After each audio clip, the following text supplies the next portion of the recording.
aquí de cadáver, ¿va? Vamos a ver las ¿Se escucha? principales estructuras anatómicas del sistema musculoesquelético en la disección de la cara, en el plano superficial.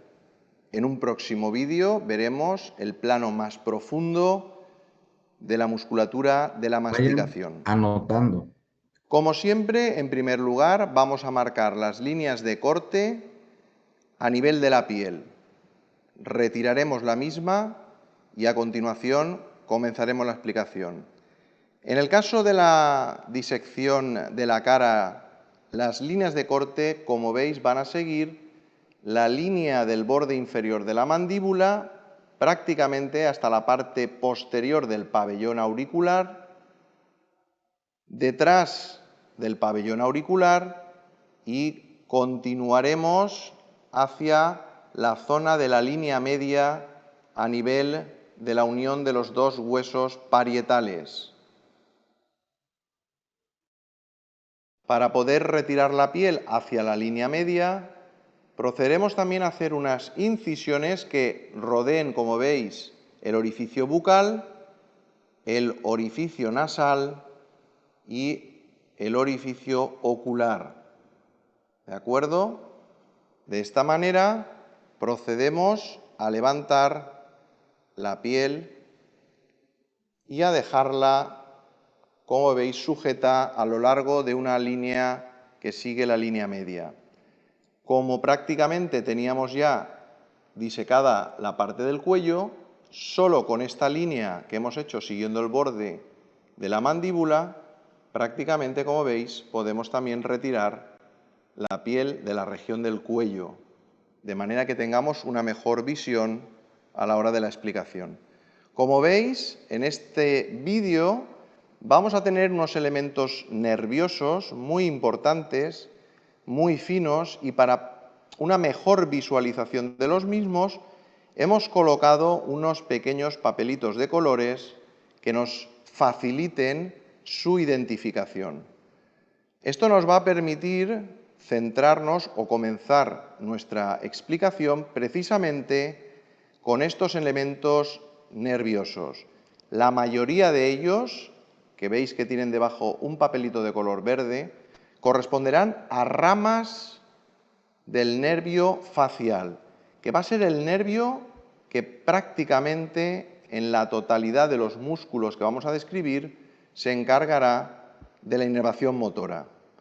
Como veis, hay aquí un par de papelitos con el color rojo que nos indicarán que el nervio que tenemos por encima es distinto del facial y concretamente, fijaros, este nervio que veis aquí es el aurículo temporal, que como todos recordáis pertenece a la tercera rama del trigémino, al nervio mandibular. Es uno de los nervios sensitivos que, como veis, sigue más o menos el recorrido de este otro elemento que tenemos aquí, arterial y venoso ahí detrás, que es la arteria temporal superficial y la vena satélite.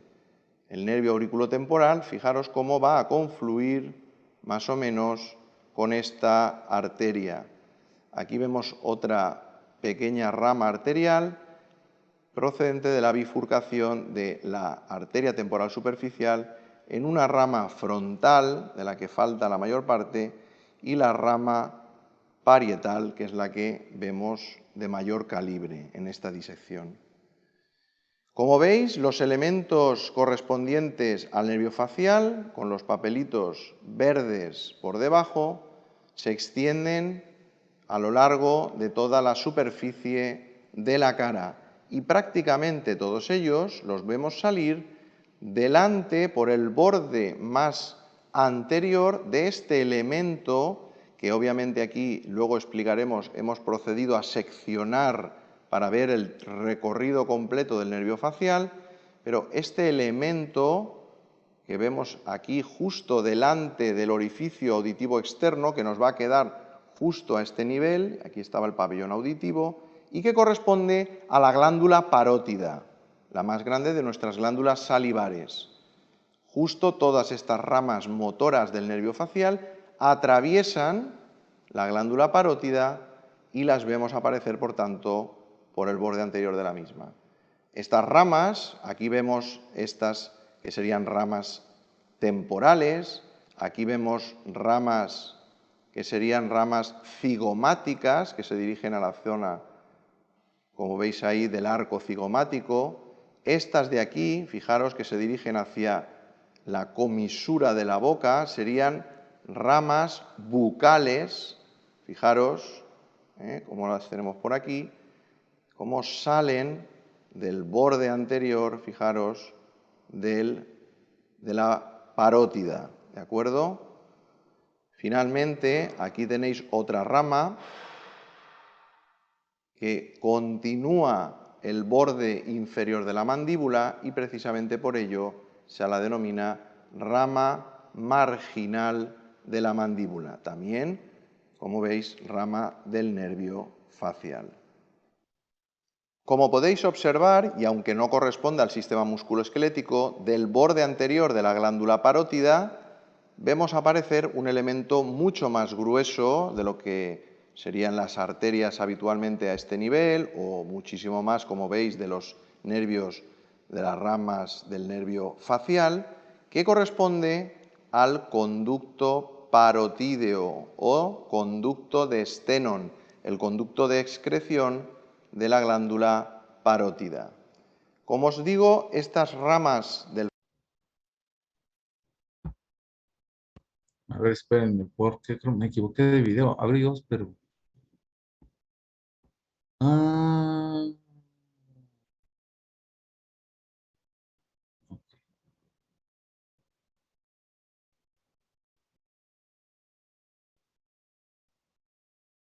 puede dirigirse también hacia la zona del labio superior. Correspondería al cigomático menor. Al cigomático, que nos servían de referencia. Aquí hay otras ramas bucales. ok.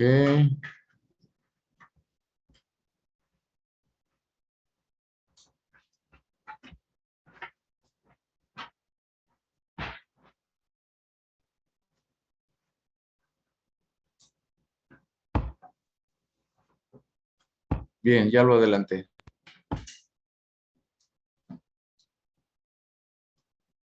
Que también hemos hecho hacia atrás. Aquí también quitamos el papelito.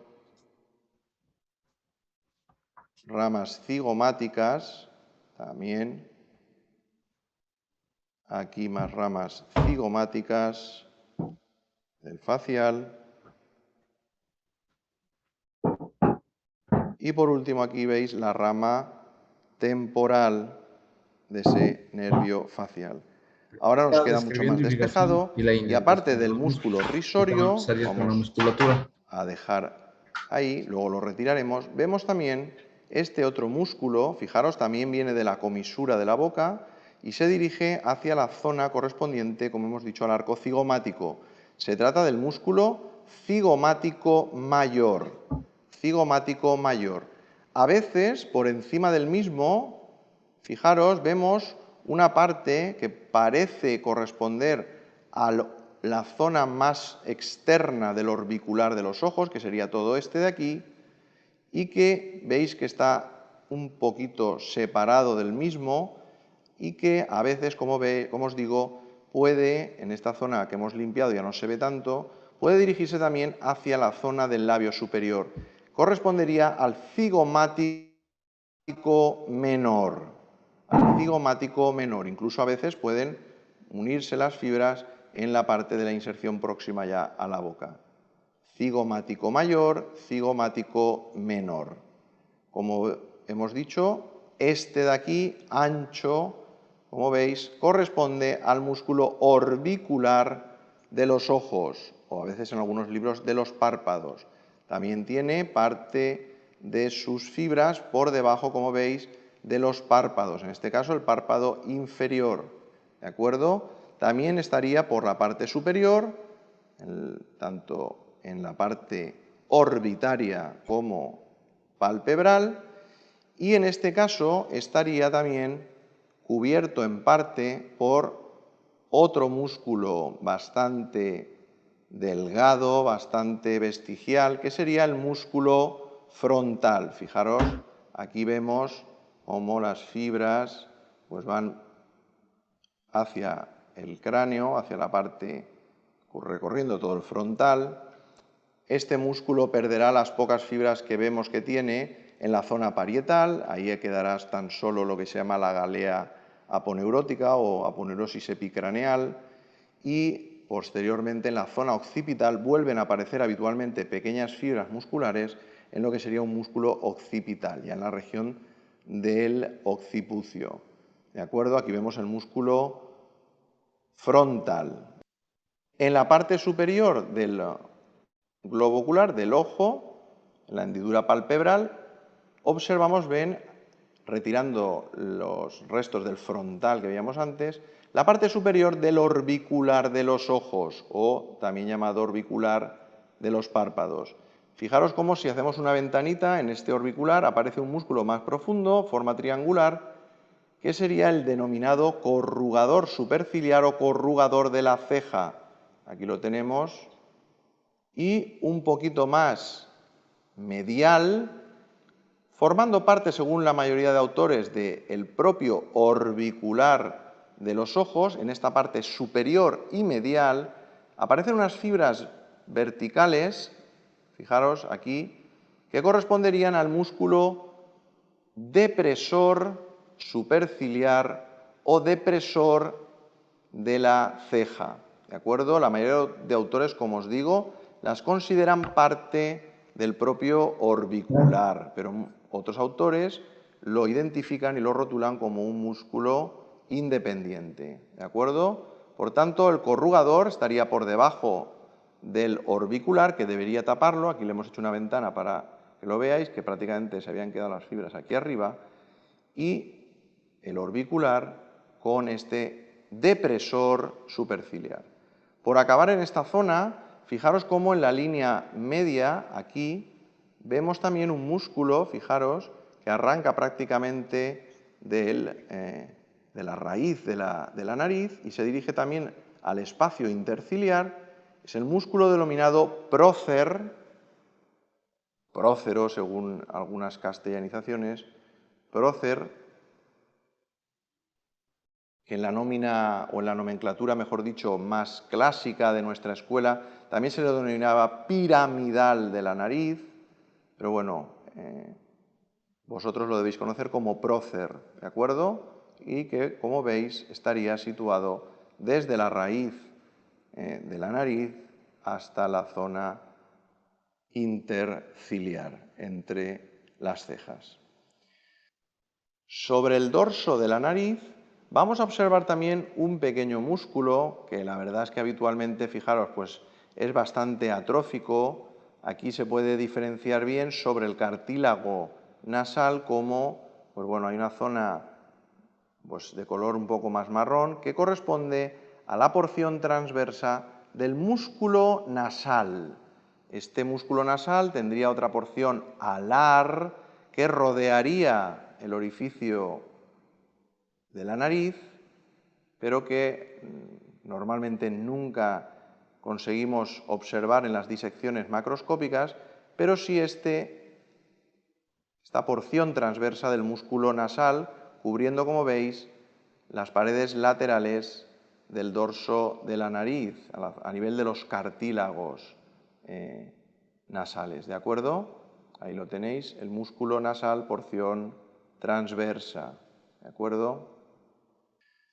Si nos desplazamos ahora entre nariz y la hendidura palpebral y los ojos, nos queda ahí el denominado surco nasogeniano, por el cual vamos a observar los elementos vasculares principales, en este caso de la cara, como serán la vena facial, miradla por aquí, y la arteria facial. Fijar cómo la podemos distinguir muy bien porque, como veis, está repleta de un látex coloreado que nos facilita su identificación.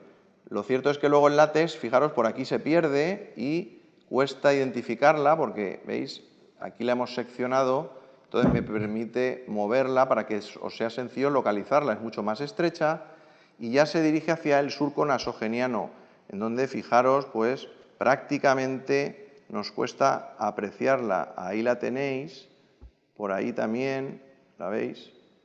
Aquí, ¿vale? Es muy fina, muy delgada. Y en este tramo, acordaros que es lo que se considera la parte, porción o rama terminal de la arteria facial, que conocemos con el nombre de arteria angular.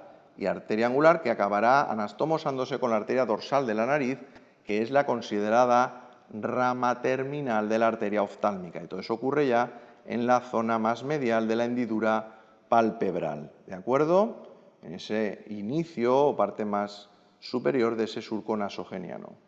La vena, pues obviamente también se le denomina aquí en este nivel vena angular, pero bueno, la vena, veis, es más recta, está vacía y la arteria es mucho más tortuosa y en este caso está repleta de látex, pero aquí por motivos que no conocemos, pues el látex no ha podido penetrar más y por ello nos dificulta su observación.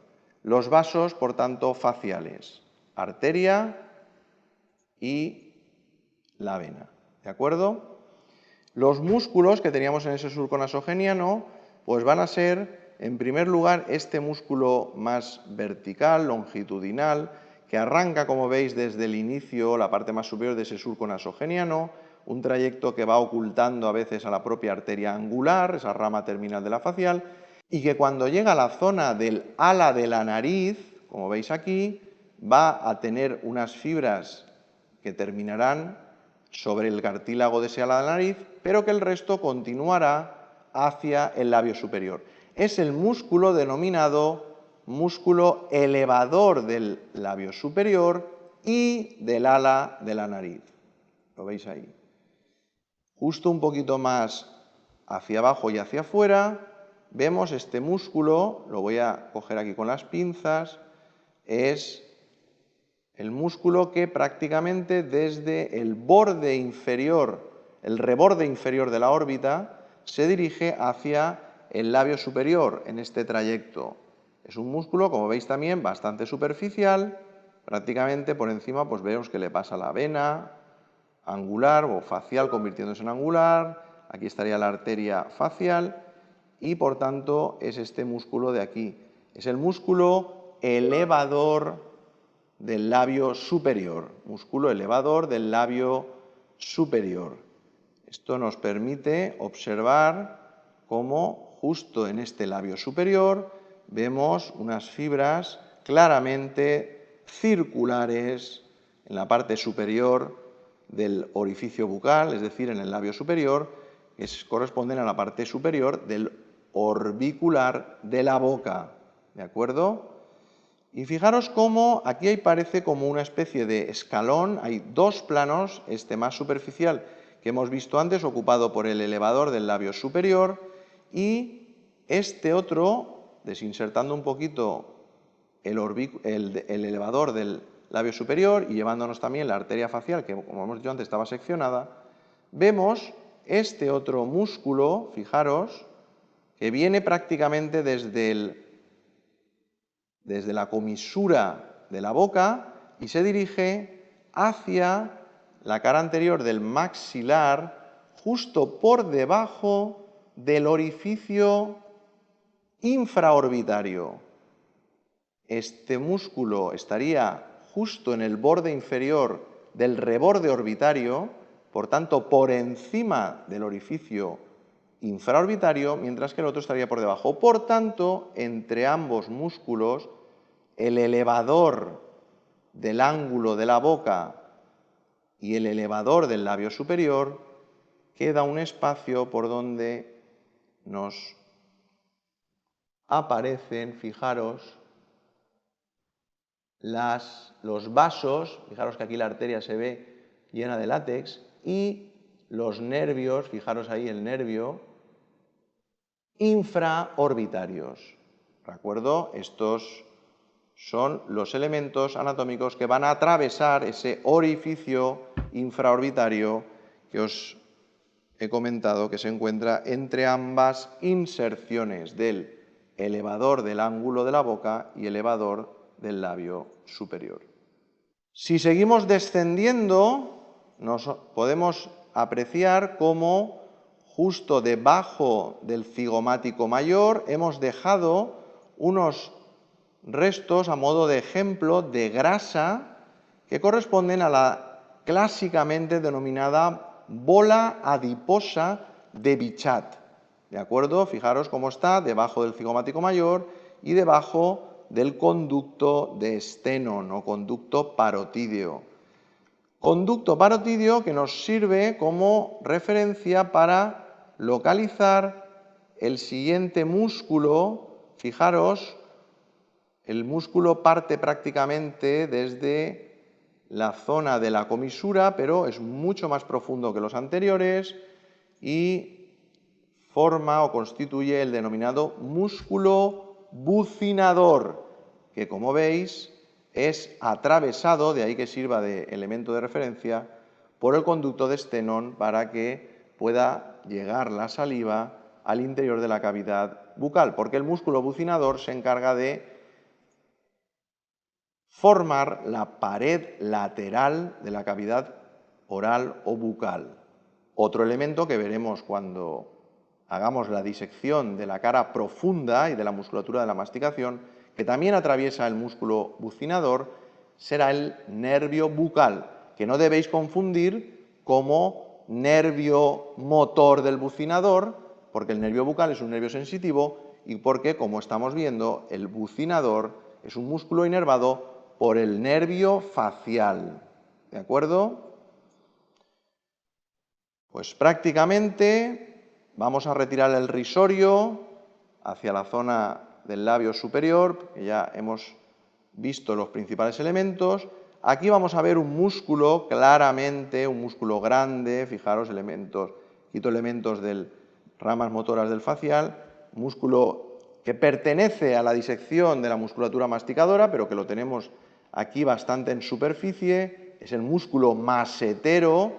Este no estará inervado por el nervio facial, como no lo estará el temporal, que lo tenemos debajo de esta fascia tan gruesa que apenas prácticamente nos permite visualizarlo. Retiramos las ramas del aurículo temporal, ya que se nos ha movido ahora.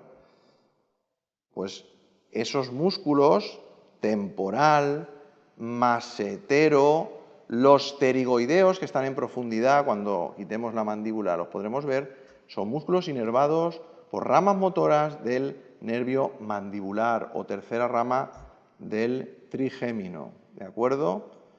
Y por último, nos vamos a dirigir a los últimos músculos que se encuentran en la parte superficial de la cara y que se sitúan por debajo, como veis, del labio inferior de la boca. El primero de ellos, el más lateral, tiene forma triangular. Fijaros, aquí estaría la parte del ángulo del triángulo, aquí se abriría, aquí seguiría el borde de la mandíbula donde se insertaría y por aquí volvería otra vez. De manera que veis como tenemos aquí un triángulo. De hecho, clásicamente se le llamaba músculo triangular de la boca, pero nosotros ahora lo vamos a conocer con la nomenclatura de nómina, que sería el músculo depresor del ángulo de la boca. Fijaros que los que estaban por arriba eran elevadores del ángulo del labio. Ahora vamos a ver los depresores. Depresor del ángulo de la boca. Ahí no sé si se llega a apreciar un poco la dirección de las fibras. Y este se puede diferenciar de otro que tiene un trayecto en sus fibras, digamos, perpendicular al anterior, que viene desde todo lo que es el borde inferior del labio inferior y se dirige también al borde de la mandíbula. Es el músculo depresor del labio inferior. Fijaros cómo el trayecto de las fibras es prácticamente perpendicular al del depresor del ángulo. ¿De acuerdo? Es un músculo, además, como veis, más profundo. Sus fibras desaparecen por debajo de las del depresor del ángulo. ¿De acuerdo? Y a su vez, este es más superficial, o sea, tapa a la parte inferior del músculo orbicular de la boca. Aquí teníamos la parte superior, acordaros, además se ven muy bien las fibras, y en la parte inferior ya no las vemos porque nos las tapa el propio depresor del labio inferior. ¿De acuerdo? Como tiene una forma más cuadrilátera, a diferencia de este que era más triangular, los clásicos le llamaban músculo cuadrado de la barba o cuadrado del mentón, etc. Pero bueno, como digo, hoy en día lo tenéis que conocer como depresor del labio inferior. Y aquí nos quedaría una zona, fijaros, ahí también termina el músculo depresor, una zona en la que aparecen un nuevo músculo, unas fibras musculares. Cuesta, la verdad, distinguirlas del resto, pero buscando el borde, igual que hemos hecho aquí, pues vemos que el músculo depresor del labio inferior termina aquí y que aparecen otras fibras que tienen este trayecto más longitudinal, más hacia la piel de lo que sería el mentón, de manera que precisamente se le conoce como músculo mentoniano, ¿de acuerdo? Vamos a terminar la explicación de la disección de hoy, dedicada a la cara en su plano más superficial, con la identificación del origen del nervio encargado de la inervación de prácticamente la mayor parte de los músculos que hemos ido viendo. Nos referimos al nervio facial. Hemos visto las fibras, las ramas correspondientes pues a sus porciones temporal, cigomáticas, bucales, incluso aquí estaba la rama marginal de la mandíbula. Todas esas fibras las hemos visto, como hemos dicho, saliendo por el borde anterior de la parótida, de la glándula parótida. Fijaros cómo aquí hemos abierto prácticamente un surco en esa propia glándula parótida, siguiendo, pues prácticamente en este caso eran ramas entre bucales, cigomáticas, como veis, que se veían bastante bien y las hemos utilizado como guía para ir abriendo la glándula parótida, ir siguiendo, como veis, el trayecto de estas ramas del nervio facial, se iban incorporando las ramas temporales. Fijaros cómo sigue, ahí aparecen incluso ramas bucales que se incorporan, hasta que llegamos a un punto, fijaros aquí, en donde la rama recibe nuevas ramas, pero ya de la parte inferior. Ahí se produce la bifurcación del nervio facial, que justo, fijaros, lo vemos en su porción más profunda. Voy a ver si puedo meter un gancho, fijaros, ahí, mirar cómo os traigo hacia mí el tronco principal del nervio facial, prácticamente en su salida por el orificio estilomastoideo, que como todos sabéis es la salida al exterior del cráneo del nervio facial. Pues ahí veis prácticamente cómo el tronco principal se ha dividido en dos ramas, la rama cérvico-facial, que será origen de la rama mandibular, de la rama cervical, y la rama temporofacial, en donde, como hemos visto, aparecían ramas bucales, cigomáticas y las propias ramas temporales. ¿De acuerdo? Por tanto, este es el origen del nervio facial extracraneal. Ahí lo tenéis, ¿de acuerdo? Y con esta estructura terminamos la explicación de la parte superficial de la cara. Cubrimos de nuevo la piel de la parte del cuello y la piel de la parte de la cara, volviendo de esta manera a la posición de partida.